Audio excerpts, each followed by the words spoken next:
Wind, cold temperatures, and the constant threat of rain forced riders to make adjustments for the big race. Well, like being cold, the tires deflate a little bit, and the riders don't want to, really hard to stay warmed up.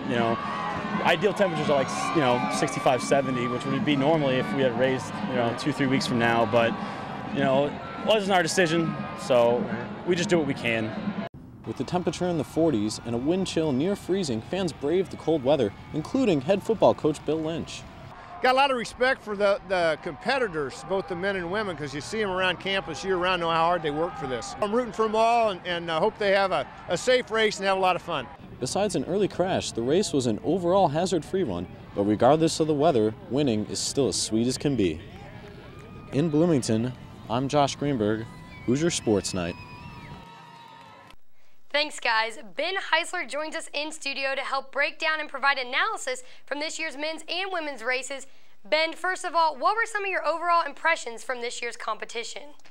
Well, Alexis, I'd have to say that ironically enough, the themes to both the men's and women's races this year was, well, breaking away. We saw close competition throughout for both races this year until the very end where the leaders made one last exchange and pulled away from the rest of the pack for good. Now let's start on the women's race where it was a battle between Delta Gamma, Teeter, and Kappa Alpha Theta throughout the first 95 laps. But it was lap 96 that became the turning point for Delta Gamma. Now rather than perform a final exchange, Delta Gamma rode through and built up a substantial half-track advantage over both Teeter and Kappa Alpha Theta. Now Coach Ryan Knapp with a brilliant decision to keep rider Jessica Lander in the race, and it pays off as Delta Gamma gets their first women's Little 500 win and only the fourth sorority win the women's race has had since its inauguration. Now, on the men's side, you had Cutters, Team Major Taylor, Alpha Tau Omega, Dodds House, and Phi Kappa Psi all in a 5-team race after 180 laps. But again, Paul Sigvason, Sasha Land, and the rest of the Cutters team saved their energy for this very moment, and they knew with around 3 laps to go that they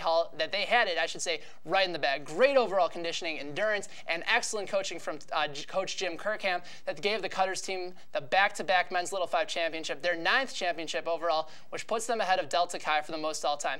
I guess breaking away played a little bit more of a theme with Cutters winning this year as well. You talked about the winners and how they broke away from the competition at the right opportune moment. What about the teams that should have done better than they did, and were there any major surprises from this year's race? Oh, without a doubt, there were a tremendous amount of surprises. Where was Sigma Alpha Mu throughout this entire race? This was a senior-led team. They were the pole setter on Saturday, and whether it was due to weather or lack of endurance, this team, I should say, completely fell off the map and didn't even make a top 10 finish.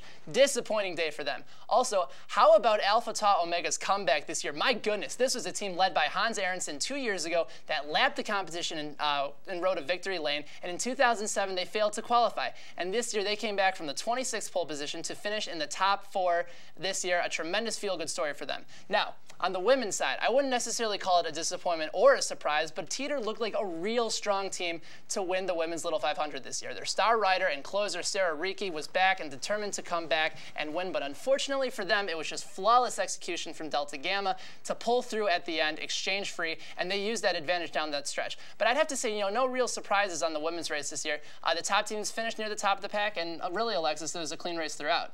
It's never too late to start thinking towards next year's race, so give us your teams to beat for both the men's and women's races in the 2009 Little 500. All right, Alexis, well, on this very show, I predicted that Cutters would repeat as champs due to their experience, their talent, and their uncanny ability to pull through in critical situations. Now, it's bold, but they could go back-to-back-to-back in the spring of 2009. They're led by freshman Eric Young, who posted a phenomenal ITT time of 2 minutes, 22 seconds, and 84 milliseconds with Alpha Tau Omega and Phi Psi finishing 2nd and 3rd, respectively. Now, for the ladies, my favorite to win it all next year is a toss-up between 3 teams that I feel have a very bright future, and that's in Kappa Alpha Theta, Wing It, and Gamma Phi Beta. Now, Kappa Alpha Theta has had 2 third-place finishes in the last 2 years, and it will be a senior-driven team next year. So I think that overall experience down the stretch will help them out tremendously. Now, Wing It rider Christy Hewitt finished with a phenomenal 2 minute 36 seconds and 60-second time trial in the ITT time trials, and she's only a junior. Now, watch out for Hewitt and Wing It to finish strong next year. And finally, Alexis, I got to go with I like the chances for Gamma Phi Beta to finish in the top 3 next year due to not only their youth and determination, but there is something to be said when Little 500 cycling legend Hans Aronson is your coach. So, to recap it all, I like cutters, followed by Alpha Tau Omega and Phi Psi in the men's race, and I'm taking Kappa Alpha Theta to take the checkered flag next year, followed by Wing It and Gamma Phi Beta. So, there you go. I can't take them back. Those are my predictions for the 2009 men's and women's Little 500. Thank you, Ben, for that Little 500 analysis, and that's all we have for this episode of Hoosier Sports Night. I'm Alexis Hosier. We'll see you next time.